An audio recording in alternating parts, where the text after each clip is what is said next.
What's going on, guys, and welcome to another episode of Smash JT. I just finished watching and live streaming the Nintendo Direct talking about Super Mario Maker 2, and the game itself looks absolutely fantastic. It is a day one purchase for sure. It's going to blow away the original Super Mario Maker, but that doesn't mean it's perfect. JT.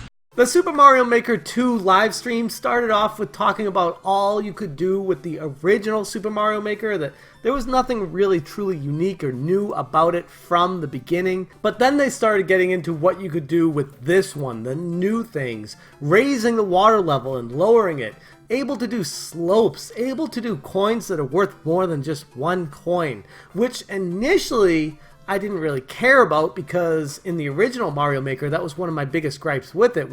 There was no reason to have more coins in it because it didn't matter. Extra lives were fairly meaningless unless you were trying to beat the 100 Mario challenge and things like that.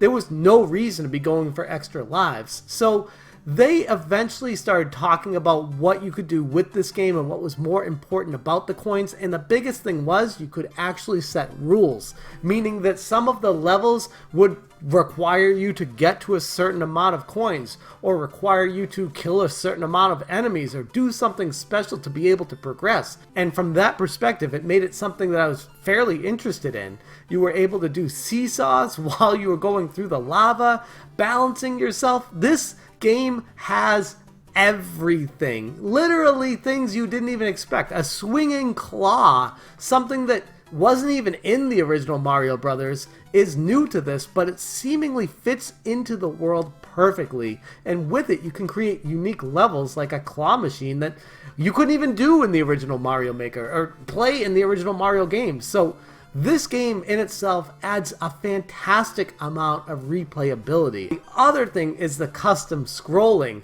This is something that was sorely lacking in the original one, where it was just basic scrolling. Now you can bend the levels and be able to do the actual motion of the screen exactly how you want it. The direction, the speed, everything is under your control. And that was the biggest thing I took from this. There are so many options with this game that it might actually be intimidating to someone who might not be too familiar with how the Mario world works.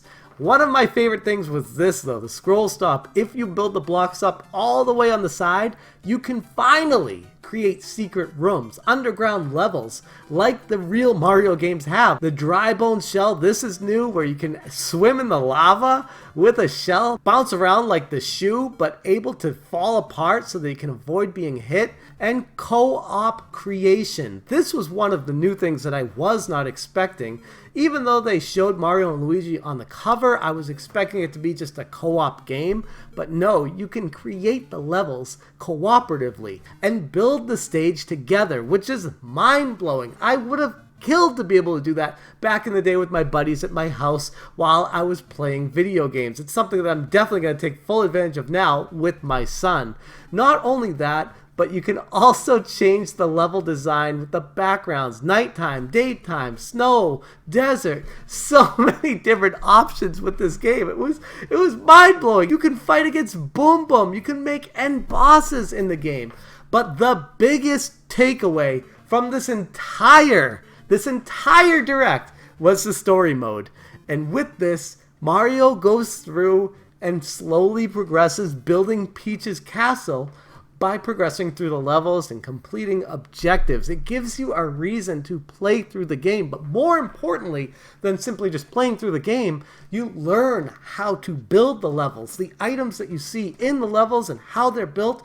You can remember that, and when you go to create the levels, you can use that in conjunction with your own ideas to make even better levels, and that in itself completely blew my mind.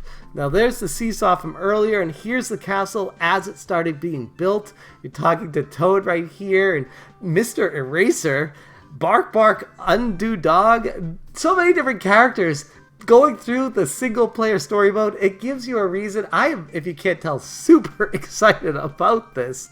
They got the sun is finally in this, and you can switch the sun into a moon, and by doing that, it completely warps the levels, which they'll show in just a second. With the moon floating around, you'll be able to completely change the way the game is played. They switch it to the moon here. It gets to be nighttime, and you can see that the moon flings around just like the sun, but if you touch it, it kills all the enemies. But if you go underground with the moon level, it makes everything upside down.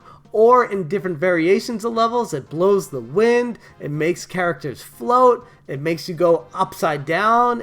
There's so many different things that the moon presents to the creator. It completely changes what the original Super Mario Maker had presented to the user. There's so many things that I didn't see coming that I am so excited about this. With 3D World, this was one of those that I was kind of like, oh, that's cool, 3D World.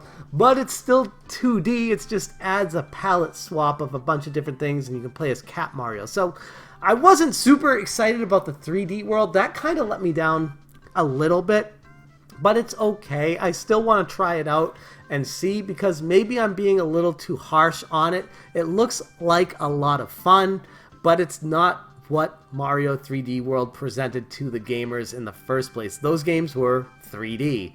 This is 2D, and maybe they had to do that for the palette swaps and be able to interject everything and be able to swap them out so that you can make every level similar.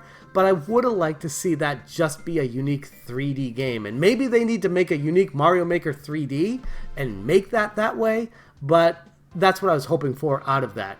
Regardless though, I'm withholding judgment on it because I haven't played it yet. It might be fantastic, but it was one of those things I was like, oh, it's Mario 3D, but it's still 2D. So they got the warp box, which brings you to different areas. They didn't really explain this very well. They were just basically like, oh, careful if you go in a warp box, you might die in that room. So not really sure what the point of those is, but it presents a lot of options to the creators as well. It's something that maybe it's a good thing when you go in it, maybe it's a bad thing, and it's kind of like a lottery system when you pick those things and fall into them.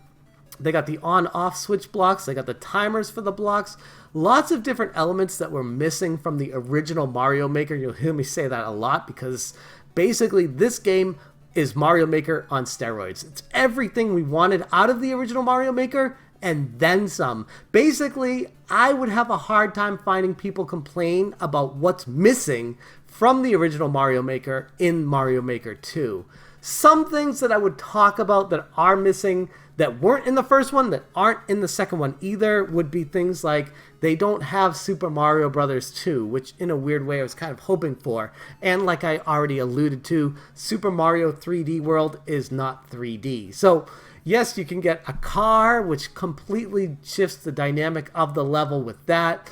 There's these different lava bosses. There's so many different elements that were not involved in the original Mario Maker. Pom Pom throwing the ninja stars, the Shriekin', if you will.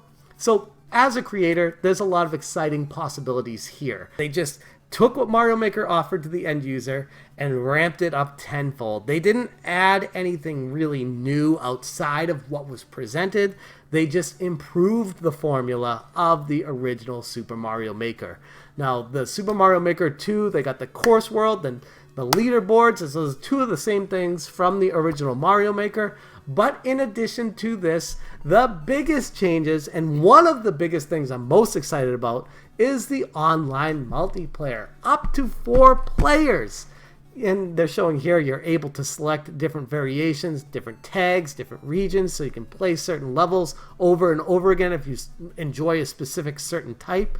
The comments thing kind of disappointed me, I'll be honest, because it's just a generic comment. It's like, hey, be careful. Like, okay, great. I don't even care about that. What's the point of that? Let me be able to say something specific to the user, but they don't because they're worried people are going to abuse that system. I get it, but it sucks.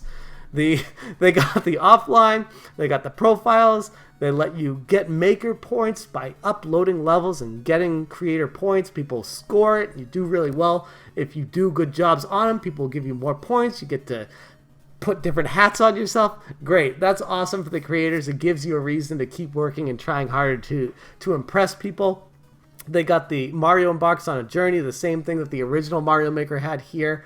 but they also invoke all the new things from Mario Maker 2 into the levels. So that in itself is really cool.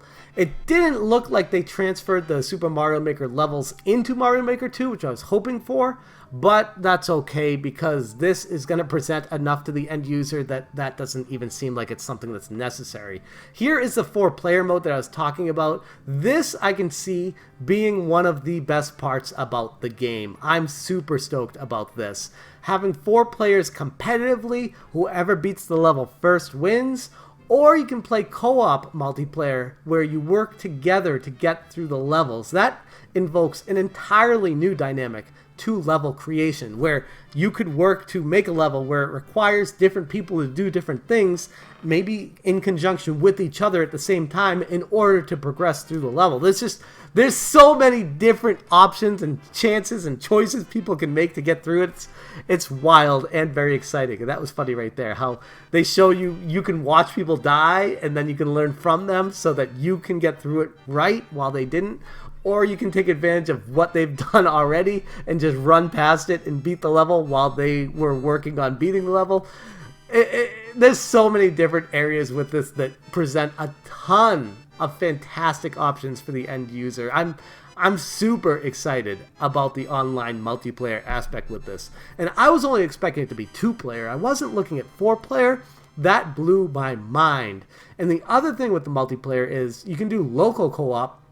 If you have 2 different cartridges, you can play together on 2 different systems together. They connect together. So that was something I wasn't expecting either. And since I have 2 Switches and my son plays this game all the time on my Wii U, I'm probably going to have to buy 2 of these games as well. But I'm okay with that because with the fun we'll be making out of this game, I can't complain. At the end of this presentation, they talked about the options for purchase, and this was one of my frustrations when I was doing the live stream. Now, this was awesome here. Super Mario Maker 2 plus Nintendo Online, 12 months of Nintendo Online for $69.99. That saves you $10 because the online is $20 for the year. So that in itself is an awesome option. But then they introduced this kind of confusing thing where they're like, here, you can buy 2 game vouchers for $100, and you can use one on Mario Maker, and you can use one on another Switch game. And while on the surface it sounds cool, I was like, most of the games that are available are $50 already anyways or less, so it doesn't make it that much of a fantastic offer. You might be saving like $10 because Mario Maker 2 would be $60 and 2 of these vouchers together are $100. So maybe it'll save you $10 if you don't look for a game on sale. Then yeah, it saves you $20. But this didn't really entice me. It wasn't really that exciting. The biggest frustration I had out of this was this is what Nintendo of America got offered, while Nintendo of Europe got this, a stylus, which Nintendo of America didn't even reference. They never even talked about this. We don't get a stylus, which kind of pissed me off. I'll be honest. I was really frustrated when I was like, where's that stylus that Europe is getting? What the hell? Why are we not getting that? That would have been awesome. It could have fit inside the package of a Nintendo Switch cartridge. They could have just put it inside of this. When you purchased it, next to the game cartridge, it could have just had a slot for the stylus, and you could have created the levels with that. But no, Nintendo cheaped out, and instead of giving the option for the stylus, they were like, hey, let's give coupons to people to buy games instead for $50 instead of $50 on sale. Like, I don't get it. It didn't make much sense to me, and that part really kind of frustrated me, if you can't tell. I would have really enjoyed the stylus. And on top of that, the 15-minute presentation that they showed us with Super Mario Maker 2, the Direct, it didn't really talk about what level creation looks like, how we use the actual gamepad and controllers. It said you can take them away and play 2 players with them and create levels in conjunction with each other, but as far as using the gamepad and moving it around to select items and put them down on the actual level, it just sounds a bit cumbersome. I would have really enjoyed them focusing more on level creation single player with the stylus and building them just like on the Wii U, because it's touchscreen and that felt like magic. It just felt like a right fit with it. And with this actual Super Mario Maker 2 on the Nintendo Switch, that's not going to be a part of the game. At least not for people who don't go out and buy a stylus separately or don't have one at their house, because they're not going to have that option. They're going to need to use the actual controllers. And that in itself it's a little bit of a letdown. But ultimately, yes, it's still a day one purchase. There's still a ton of fun to be had here. But man, I feel like the ball was on the tee and Nintendo just kind of swung and missed at that stylus at the end of this. Like, how could you miss that? I know it might have added 25 cents to creating the game because these styluses aren't free, but if you make them in mass quantities, it would have been something that would have been fairly affordable for Nintendo. I just feel like they went cheap on that, and that kind of frustrated me. Regardless, day one purchase, I'm buying it. I'm super excited about it, and I can't wait to get this game.